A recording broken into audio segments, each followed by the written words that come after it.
with and said, okay, we really need to figure out some more detail about the logistics regarding the trip. And just to summarize, those three things were you all wanted to know more about the process for selecting students who will be traveling to Taiwan, especially since so much time has passed due to the pandemic and the original purpose plan. Right? The second takeaway was we really wanted to know more about how we chose the chaperones to accompany the students and myself to Taiwan.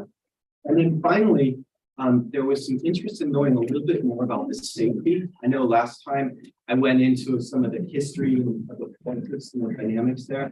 And so I'd like to address those things that I took away with. So since November, since the last board meeting, Principal Peters and I have met several times just since the last board meeting, but we actually meet often regarding the cultural exchange, not just related to this trip, but all the asynchronous projects that are coming up for the students. We also have had the opportunity to meet with our partners in Taiwan several times to check with logistics and to follow up any things that we may not have been aware of.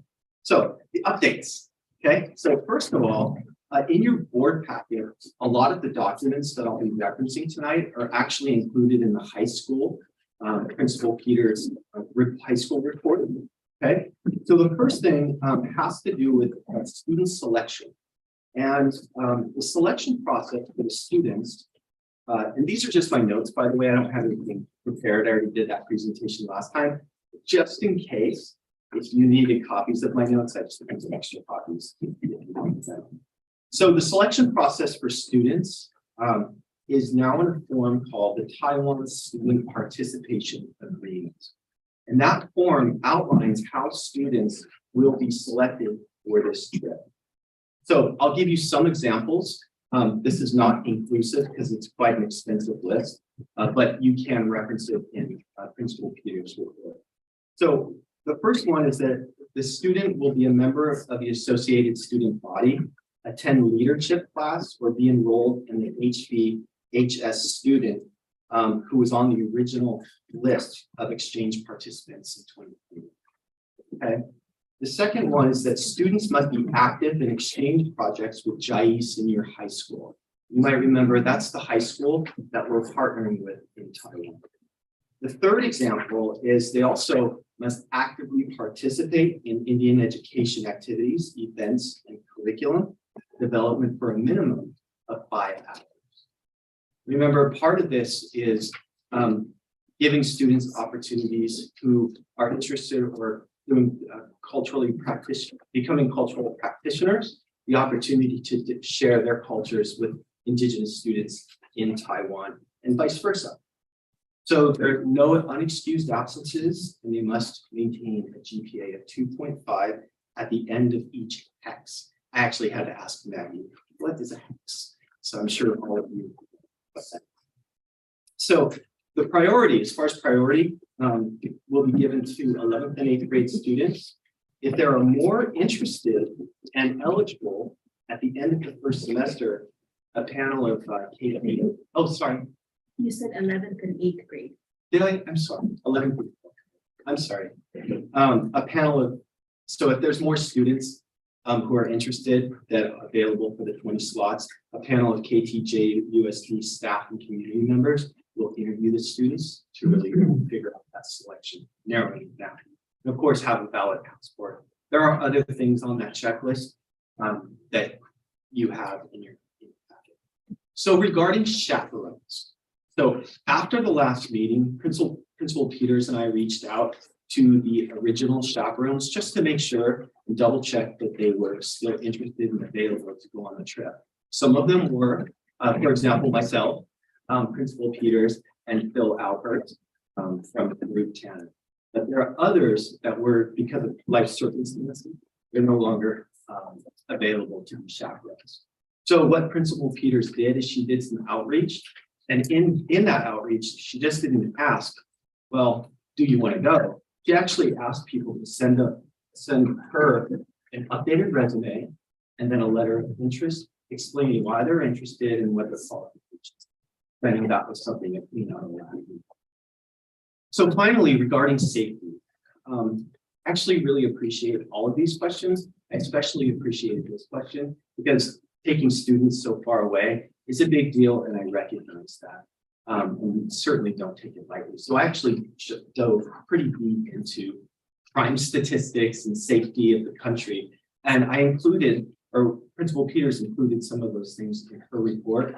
But just to summarize, in a list of ranking of countries that are safe in the world, not all countries, but the ones that they ranked, and it's all referenced in here, Taiwan ranks number 2, the United States ranks number 87 in a variety of ways. And the 2 countries that tied for first are Qatar and the United Arab Emirates. And I brought the whole list, it's quite interesting. And I can leave that if you want as well. So in addition to those other things, I think I came away with, there's, I think, an interest in knowing a little bit more about the history and the dynamics of Taiwan. How tolerant are they as a country? I mentioned last time they're the first and the only currently country who has legalized same-sex marriage, and they're a culture known to be very, very tolerant. So I included some research, some articles in the packet, and of course, if you're interested, I'm happy to send you. So one final note, we do recognize that February is coming up, and you might remember February was the original date, and there's just so many logistics. Plus, I got the sense like, oh, wait a minute, students might be missing more school than they need to. So what we did, and we checked with our partners in Taiwan, is we're proposing that we actually change it to spring break. What that will do is give students and families more time to learn about Taiwan, to do the logistical things necessary to get passports and that sort of thing. So those are kind of the 4 major things that I took away. Are there questions? Or Maggie, Principal Peters, if you have anything to add? No, I think you covered all the things that we had included. Okay. There at the IPP meeting, so I went to the IPP meeting to Erica, and just to give some more information and be present if there was questions, because they were still needing to have support for the trip. We were able to review the budget because they had questions like, what is the budget? So we projected the budget.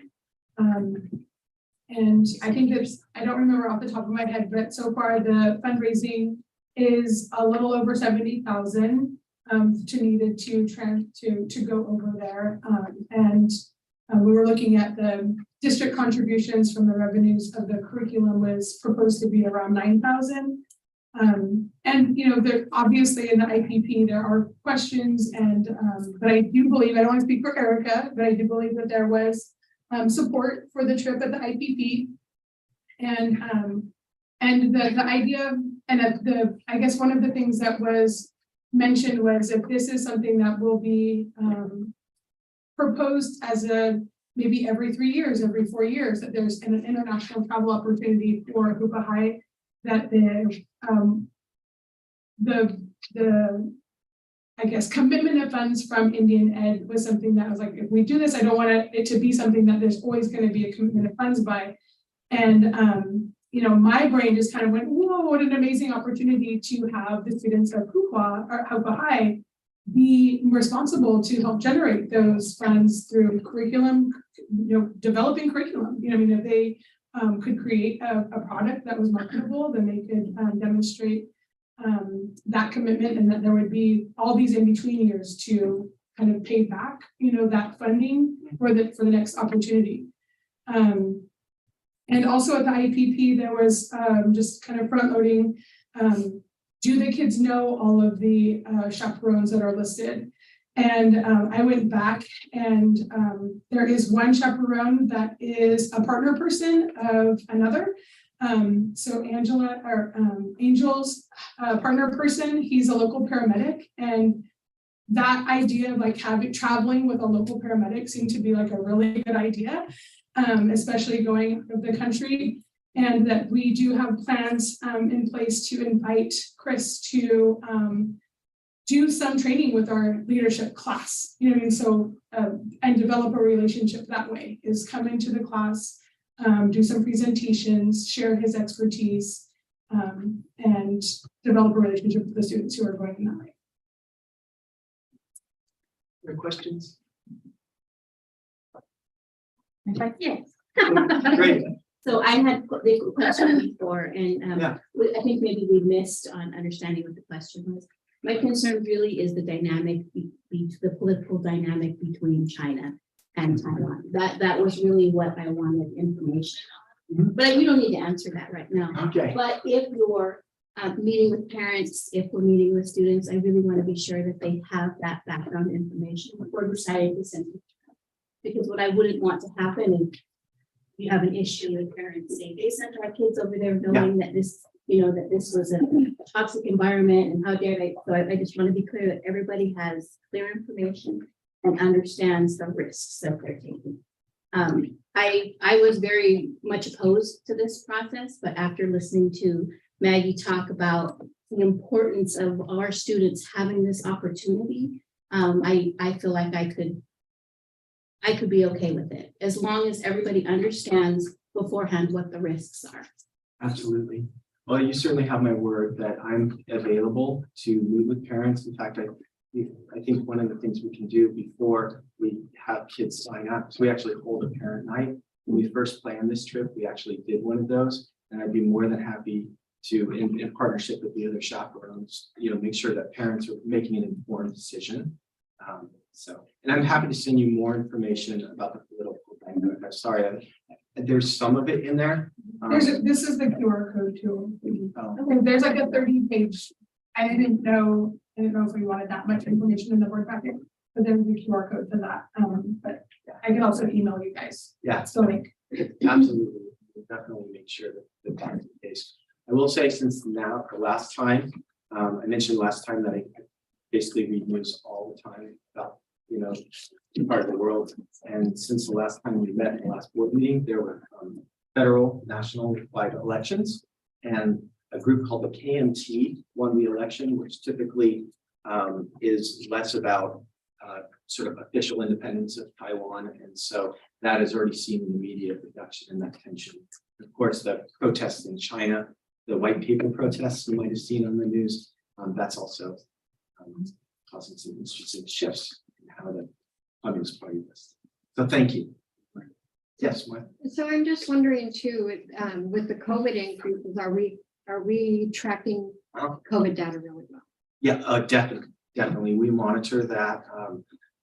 Let's see, the official 3-day quarantine that they had in place, and they're very, very conservative because they're an island nation, and I think it really spreads like wildfire. So I meet with my counterparts in Taiwan at least every 2 weeks, and so we're monitoring COVID as well.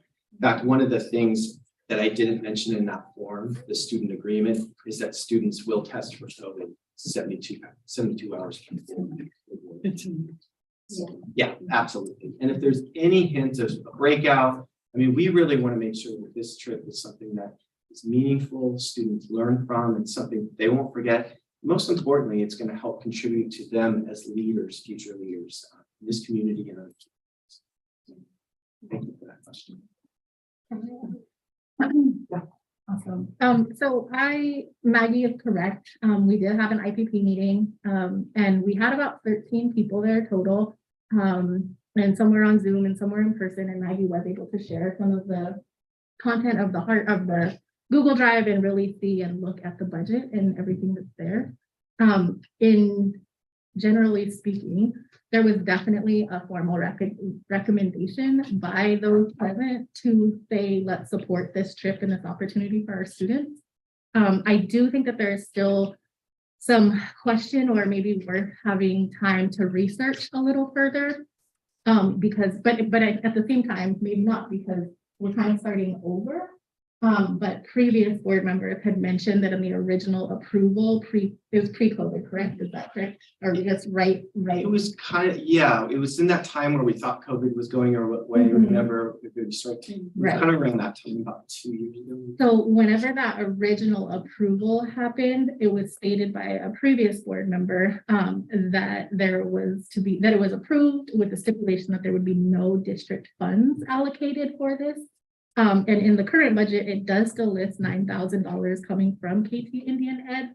And it was, I think, earmarked to come from, like Maggie mentioned, the curriculum revenue budget that we have. just running like pretty rushed reports real quick. We have that $9,000 is probably about 50% of our available budget because we do already have some current agreements and things like that in place. So my suggestion or opportunity to research further was twofold. IPP and those present, including some tribal representatives, were very excited for the opportunity for more information and possible requests to tribal councils once things are firmed up. And so the difference of the unmet need based on the budget in my review is that it's either $20,000 if we have $9,000 coming from Indian Ed, or it's essentially $30,000. And how that makeup turns into are there tribes that are able to contribute to this? Are there other funding opportunities? I know Rob, I think he's left maybe, but has suggested like the area foundation and just other kind of fundraising opportunities and dynamics. So that's kind of my 2 cents about it, but it is kind of a significant portion of our existing curriculum revenue. It is nice that we're kind of, I think, catching up since COVID. So we are getting increased requests for curriculum. I know, and thankfully, Billy is still helping us at Indian Ed. But we have like a $4,000 invoice that we're about to send to Del Norte once we're able to wrap that order up. So our revenue is continuing to increase. It's just, again, kind of that sustainability piece of, is this every year? No way Indian Ed could do that. But is this something that we kind of can work towards over time? Potentially. I do think that the consensus was, and I definitely changed, like board member Colgrove mentioned, I had like tons of reservations early on. And the more that we've talked about it, and the more that things have kind of changed and come to fruition currently, I do feel a little more confident about it and excited for them, absolutely. So I'm also considering, are there creative ways that we, as Indian Ed, can use other funding potentially for some of the supplies that are needed? Like, I don't know if there is like an intention to travel with regalia, but we could make our own and take that as opposed to risking family members bringing their own things that, would be generations old or whatnot. So I think there's still room in that, but worth exploring. And I don't know, Dana, if you have that handy, but I'll just my piece. And then I also have not been in touch with Colby since the last board meeting. I kind of kept in the loop just through Maggie and being if I can look forward to future plans. Well, I think maybe one of your chaperones secured money from the Kudik tribe one time when we did it. It was a trip. It wasn't a school trip, but we showed that we were going to have it all paid for, and kind of in reverse went to the tribe, and they funded a significant amount of our money. So you might ask Phil about that. And perhaps that there's other, the Hupa and the Yurok tribes maybe have something similar. I mean, it's worth a shot. I would definitely count on what you have, but going for, you could see if maybe there's a chance they could. Absolutely.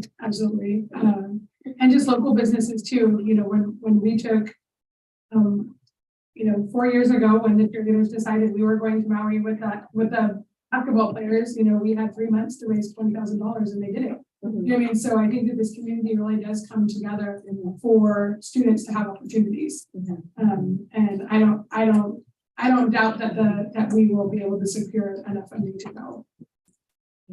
And I would suggest maybe the education departments, because it sounds like they're flush right now.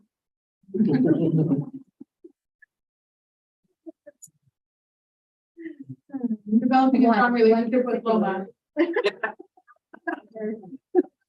There's options, potentially, maybe, we'll see. It's worth the ask, and probably to see if there's other resources that can be secured before some of that.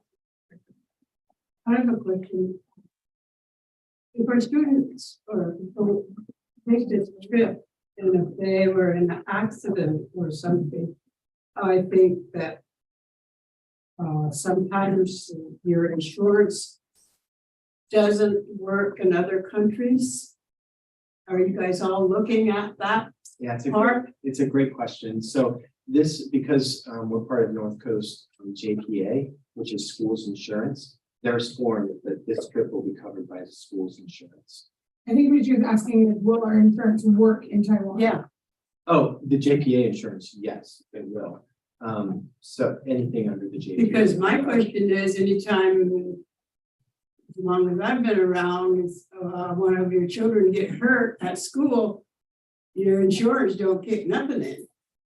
Yeah, typically when you're traveling independently, it's a really great question in the world of insurance.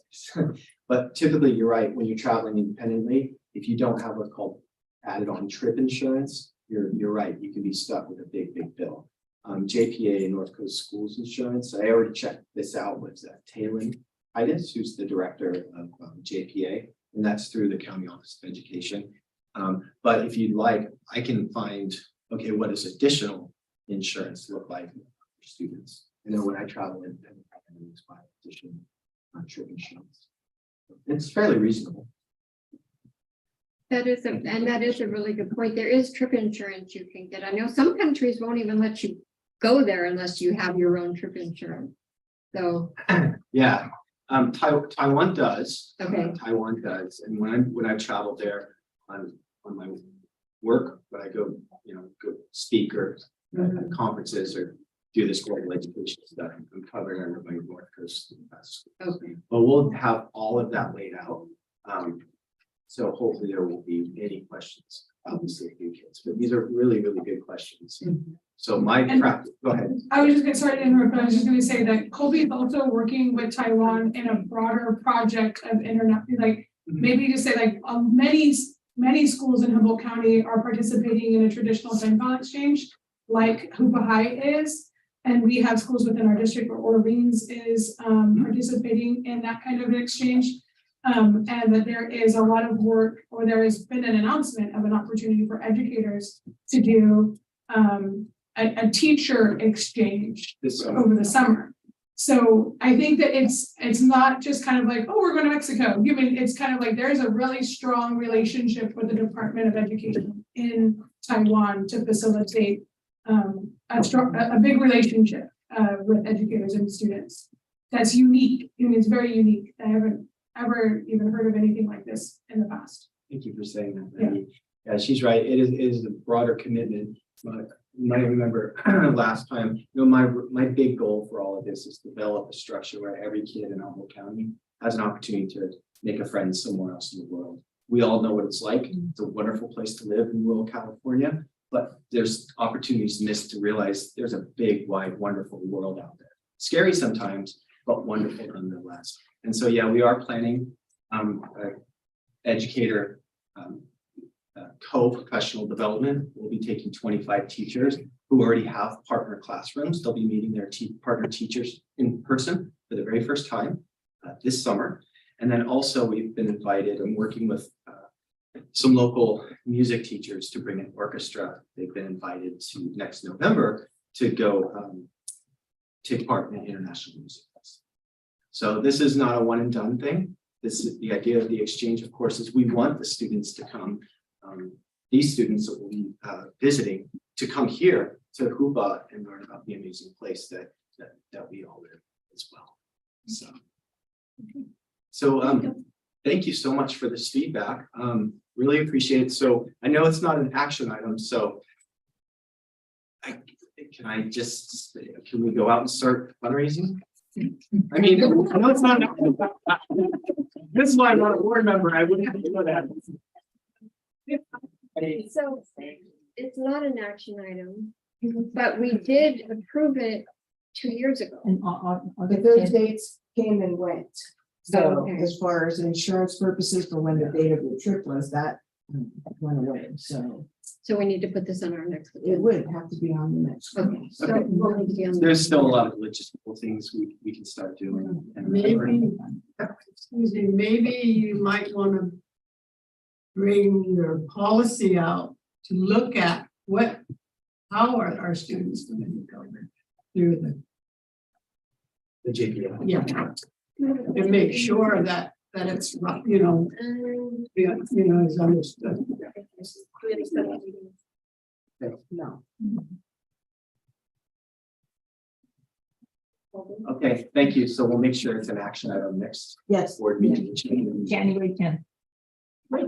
January 10th is just right around the corner.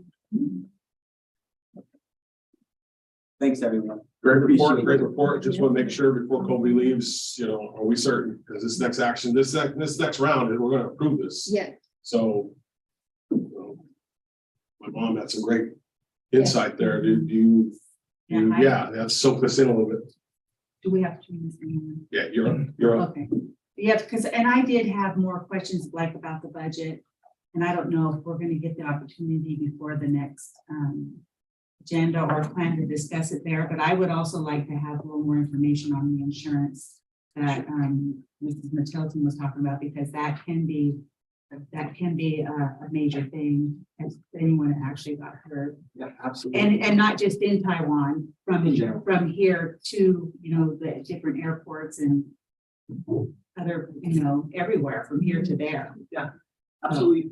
It's okay. I can send it to Jennifer and then she can distribute it to you. Yeah, that's the right way to do it.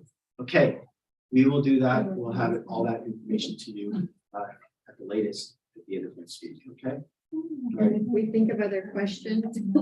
Should For we? sure. Yeah. Reach out to me personally. Okay, Email, you want my cell phone number?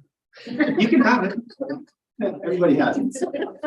Yeah, but email is absolutely. okay. Okay, all right, thanks, everyone. Take care. And I'm gonna go right before the icy road. Yes.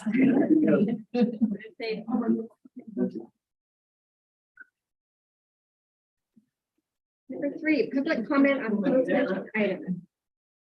In order to provide public comment, please complete the speaker's form. Time limits generally 3 minutes per speaker, 20 minutes. The subject will be imposed by the board president. The board president may rule on the appropriateness of a topic. The topic would be more suitably addressed at a later time. The president may indicate the time and place when it should be presented.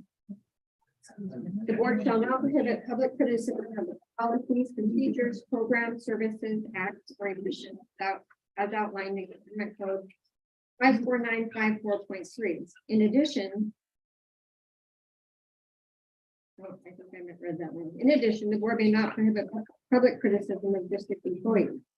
Whenever a member of the public initiates specific complaints or charges against an employee, the board president will inform the complainant that in order to protect the employee's rights to adequate notice before a hearing of such complaints and charges, and also to preserve the ability of the board to legally consider the complaints or charges in any subsequent evaluation of the employee. It is the policy of the board to hear such complaints or charges in closed session unless otherwise requested by the employee pursuant to Government Code Section 54957. The board president shall also encourage the complainant to file a complaint using the appropriate district complaint procedure. Is there any public comment on closed session before we adjourn to closed session? I have just a question about our after-school program. It's not working very well. I know my house is filled quite a bit lately because of no after-school program. And I wonder, where does that money go? When, if it's not running, is there money left over out of that budget because it's not running, or does it just stay there and people get paid for not being there, or how does that work? Okay, so here's what I know. We have a board report that explains that a number of staff in the after-school program, and I think at Hope Elementary, it is 1 site lead, and is it 4? I think it's 4, and several of the positions are filled, and there's not always subs available. So what happens is, in order to be legal, we have to have so many people per so many students. So if we can't if we can't fill those positions, we can't have the program. And we are working really hard to try to get positions filled. We're just really struggling with. But we don't have a program. We don't have a program. So I think part of her question was the money, the money Oh, where that's does the budgeted. money go? So the money goes back into the budget. It's in the budget. Am I right? I thought that we didn't. throw it No, down. I'm not right. What do we do? It's attendance driven. And so we lose it. Oh, we lose it. But It's no, no, based on attendance, therefore, we're allocated at the beginning of the year. right, the amount of funding. okay, We then have to do attendance reports, we have to do quarterly expense reports, so those are monitored with the state. And then it's usually the following, it's been 2 years, following 2 years, we have to set up their books. Any revenue that they have given us to the district, we have to pay that back. So if we it's- haven't spent it. if, so it's budgeted, they give us the revenue, Yeah. they give us more than what we qualify for, we have to send it back. However, because we have those vacancies, we have those savings. Kind of a, well, pay it back, we didn't spend it. Right, we didn't Right. spend it, so it just goes back. Okay. It's not like a. So we lose it. We lose it. We don't get to keep it. And then funding also will, based on, the attendance, again, it could decrease. Every year. For the next. So we kind of have like this going around in circles, because we can't have a program, so we don't have attendance, we can't have a program. We're kind of going in circles. So it sounds like eventually we will lose that. It's a possibility, I don't want to say that we will. If we lose Maybe elementary. something. Okay, if we lost Hope Elementary, we would lose them all. Yes, That's how it works. yes. Well, I've noticed in all of our schools, we're struggling for after-school program to get people to be an after-school program. I think Orleans has it. At your other sites, they actually, they have staff that step up Uh-huh. and go into the program and Oh, they work it, so they're pretty much functioning. Even with the vacancies, other staff will step up in their compensation. but they can only do that because if they can't do an after-school program if that would put them over on hours per day, right? So Then we would pay they, them overtime. oh, we would, do we do that? We have to. So, As long as they work their. right, their regular hours. And I don't know. if you Maybe guys we are should supposed make to that one continue more. on, 'cause it's really not a- I don't know how far you want to start that argument. Oh. Oh, this is separate from this. Are we done with this? I think so, Yeah, yeah. sure. I just had a quick question. The last thing, SFA, that stands for Success for All, the remedial reading program, and that's for Hoop Elementary only, not the, The item on the closed session is for L only. thank you. Put her in this position, so. Thank you.